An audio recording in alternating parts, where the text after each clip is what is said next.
ನಮಸ್ಕಾರ ಎಲ್ಲರಿಗೂ.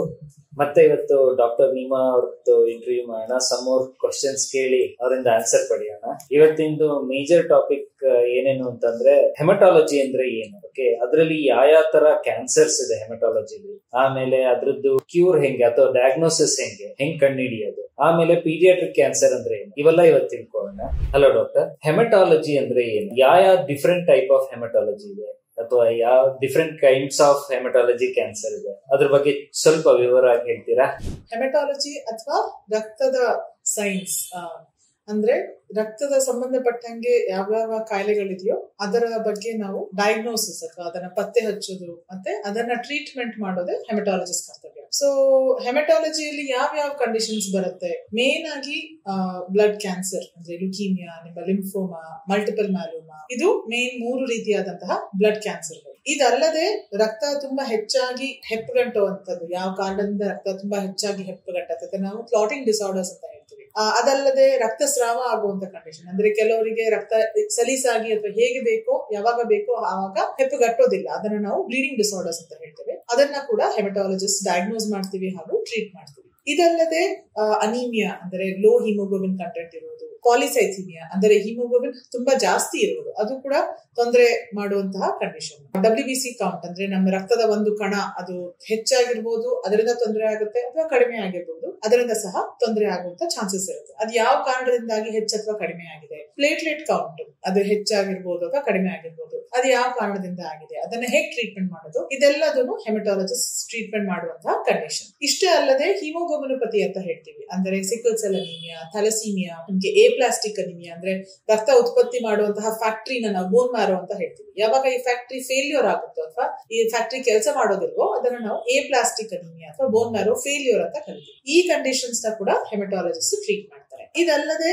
ನಮಗೆ ಇಮ್ಯೂನ್ ಸಿಸ್ಟಮ್ ಡಿಸಾರ್ಡರ್ಸ್ ಅಂದ್ರೆ ರೋಗ ನಿರೋಧಕ ಶಕ್ತಿ ಅಂತ ಏನ್ ಹೇಳ್ತೀವಿ, ಅದು ಯಾವಾಗ ಅಬ್ನಾರ್ಮಲ್ ಆಗುತ್ತೆ, ಆಟೋಮ್ಯೂನ್ ಕಂಡೀಷನ್, ಲೂಪಸ್ ಅಥವಾ ಬೇರೆ ರೀತಿಯ ಆಟೋಮ್ಯೂನ್ ಕಂಡೀಷನ್ಸ್, ಯಾವಾಗ ನಮ್ಮ ರೋಗ ನಿರೋಧಕ ಶಕ್ತಿ ನಮ್ಮ ದೇಹದ ಅಂಗಗಳನ್ನ ಅಥವಾ ನಮ್ಮ ದೇಹದ ಕಣಗಳನ್ನ ಯಾವಾಗ ಅಟ್ಯಾಕ್ ಮಾಡುತ್ತೋ ಆ ಕಂಡೀಷನ್ಸ್ ನ ಕೂಡ ನಾವು ಎಷ್ಟೋ ಸತಿ ಡಯಾಗ್ನೋಸ್ ಮಾಡಿ ಅದರ ಮ್ಯಾನೇಜ್ಮೆಂಟ್ ಅಲ್ಲಿ ನಾವು ಹೆಲ್ಪ್ ಮಾಡ್ತೀವಿ. ಕೆಲವೊಂದು ಕಂಡೀಷನ್ಸ್ ಗೆ ಬೋನ್ ಮ್ಯಾರೋ ಆಸ್ಪಿರೇಷನ್ ಬಯಾಪ್ಸಿ ಮಾಡಿ ಡಯಾಗ್ನೋಸ್ ಮಾಡುವಂತಹ ಸಂದರ್ಭ ಇರಬಹುದು. ಆ ಕಂಡೀಷನ್ಸ್ ಅಲ್ಲಿ ಬೋನ್ ಮ್ಯಾರೋ ಆಸ್ಪಿರೇಷನ್ ಬಯಾಪ್ಸಿ ಅನ್ನುವ ಪ್ರೊಸೀಜರ್ ಅನ್ನ ನಾವು ಮಾಡಿ ಆ ಕಂಡೀಷನ್ ನ ಡಯಾಗ್ನೋಸ್ ಮಾಡ್ಲಿಕ್ಕೆ ಕೂಡ ಹೆಲ್ಪ್ ಮಾಡ್ತೀವಿ. ಸೊ ಹೆಮಟಾಲಜಿಸ್ಟ್ ಅಂದ್ರೆ ರಕ್ತದ ಸಂಬಂಧಪಟ್ಟಂಗೆ ಯಾವ್ಯಾವ ಕಾಯಿಲೆಗಳಿದೆಯೋ, ಯಾವ್ಯಾವ ಕಂಡೀಷನ್ ಇದೆಯೋ ಅದನ್ನೆಲ್ಲದನ್ನು ಡಯಾಗ್ನೋಸಿಸ್, ಮ್ಯಾನೇಜ್ಮೆಂಟ್ ಹಾಗೂ ಟ್ರೀಟ್ಮೆಂಟ್ ಮಾಡೋದು ನಮ್ಮ ಕರ್ತವ್ಯ. ಇದಲ್ಲದೆ ಬೋನ್ ಮ್ಯಾರೋ ಟ್ರಾನ್ಸ್ಪ್ಲಾಂಟ್ಸ್ ಅಂದ್ರೆ ಇವಾಗ ಕೆಲವೊಂದು ಕಂಡೀಷನ್ ಗೆ ಬರೀ ಕೀಮೋಥೆರಪಿ ಕೊಟ್ರೆ ಸಾಕಾಗೋದಿಲ್ಲ, ಅದಕ್ಕೆ ನಾವು ಎಂಟೈರ್ ಬೋನ್ ಮ್ಯಾರೋ ಮೆಷಿನರಿನ ರೀಪ್ಲೇಸ್ ಮಾಡ್ಬೇಕಾಗುತ್ತೆ ಅಥವಾ ಅದನ್ನ ರಿಪೇರಿ ಮಾಡ್ಬೇಕಾಗುತ್ತೆ. ಸೊ ಅವಾಗ ನಾವು ಬೋನ್ ಮ್ಯಾರೋ ಟ್ರಾನ್ಸ್ಪ್ಲಾಂಟೇಶನ್ ಅನ್ನುವಂತಹ ಪ್ರೊಸೀಜರ್ ನ ಮಾಡ್ತೀವಿ.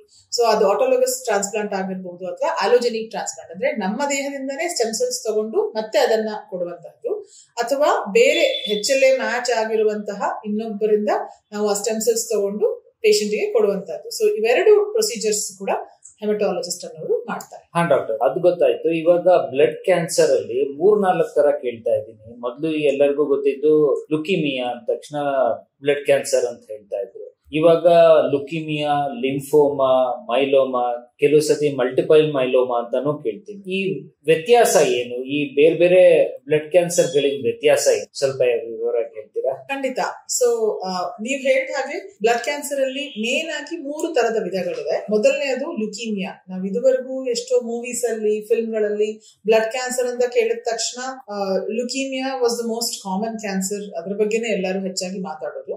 ಆದ್ರೆ ಆಕ್ಚುಲಿ ನಾವು ಬ್ಲಡ್ ಕ್ಯಾನ್ಸರ್ ಬಗ್ಗೆ ಮಾತಾಡಬೇಕು, ಎಲ್ಲಾ ವಿಧಗಳ ಬಗ್ಗೆ ಮಾತಾಡಬೇಕು ಅಂದ್ರೆ 3 ರೀತಿಯಾದಂತಹ ಮೇನ್ ಬ್ಲಡ್ ಕ್ಯಾನ್ಸರ್ ಗಳಿವೆ. ಒಂದು leukaemia which is more aggressive, ಅಂದ್ರೆ ಬೋನ್ ಮ್ಯಾರೋ ಫ್ಯಾಕ್ಟರಿಯನ್ನ ಆಲ್ಮೋಸ್ಟ್ ಪೂರ್ತಿಯಾಗಿ ಏರುಪೇರುಗೊಳಿಸುವಂತಹ ಬ್ಲಡ್ ಕ್ಯಾನ್ಸರ್ ನಾವು ಲುಕೀಮಿಯಾ ಅಂತ ಕರಿತೀವಿ. ಆದ್ರೆ ಈ ಲುಕೀಮಿಯಾ ಅಲ್ಲಿ ಮತ್ತೆ 2 ರೀತಿ ಇದೆ, ಅಕ್ಯೂಟ್ ಲುಕೀಮಿಯಾ ಮತ್ತೆ ಕ್ರಾನಿಕ್ ಲುಕೀಮಿಯಾ. ಅಕ್ಯೂಟ್ ಅಂದ್ರೆ ತುಂಬಾ ಅಗ್ರೆಸಿವ್ ಇರುವ ಅಕ್ಯೂಟ್ ಲುಕೀಮಿಯಾ ಅಂತ ಹೇಳ್ತೀವಿ. ಕ್ರಾನಿಕ್ ಲುಕೀಮಿಯಾ ಅಂತ ಹೇಳಿದ್ರೆ it takes weeks and months to develop, ಕೆಲವೊಮ್ಮೆ ಎಷ್ಟೋ ವಾರಾಂಗಟ್ಲೆಯಿಂದ ಸ್ಲೋ ಆಗಿ ಡೆವಲಪ್ ಹಾಕೊಂಡು, ಆದ್ರೆ ಅದಕ್ಕೆ ಸಹ ಡಯಾಗ್ನೋಸ್ ಮಾಡಿ ಟ್ರೀಟ್ಮೆಂಟ್ ಮಾಡೋದು ತುಂಬಾ ಇಂಪಾರ್ಟೆಂಟ್. ಇದಲ್ಲದೆ ಲಿಂಫೋಮಾ ಅಂದ್ರೆ ನಮ್ಮ ದೇಹದಲ್ಲಿ ಪ್ರತಿಯೊಂದು ಜಾಗದಿಂದ ರಕ್ತಕ್ಕೆ ಇನ್ಫೆಕ್ಷನ್ ಹೋಗದೆ ಇರೋ ಹಾಗೆ ತಡೆಗಟ್ಟಲಿಕ್ಕೆ ಸಣ್ಣ ಸಣ್ಣ ಕೋಟೆಗಳಿದೆ, ನಮಗೆ ಲಿಂಫ್ ನೋಡ್ಸ್ ಅಂತ ಹೇಳ್ತೀವಿ. ಅಂತ ಈ ಕೋಟೆಗಳು ಎಲ್ಲೆಲ್ಲಿದೆ, ನಿಮಗೆ ಮೇನ್ ಆಗಿ ಕತ್ತಲ್ಲಿದೆ, ಕಂಕ್ಳಲ್ಲಿ ಅಥವಾ ಅಂಡರ್ ಆರ್ಮ್ಸ್ ಅಲ್ಲಿ, ಎದೆಯಲ್ಲಿ, ಹೊಟ್ಟೆಯಲ್ಲಿ. ಸೊ ಇಲ್ಲೆಲ್ಲ ಇರುವಂತಹ ಲಿಂಫ್ ನೋಡ್ ಗಳಲ್ಲಿ ಇದು ನಮ್ಮ ದೇಹದ ಒಂದು ಅಂಗ, ಇದು ನಮ್ಮ ಬ್ಲಡ್ ಸಿಸ್ಟಮ್ ಒಂದು ಭಾಗ.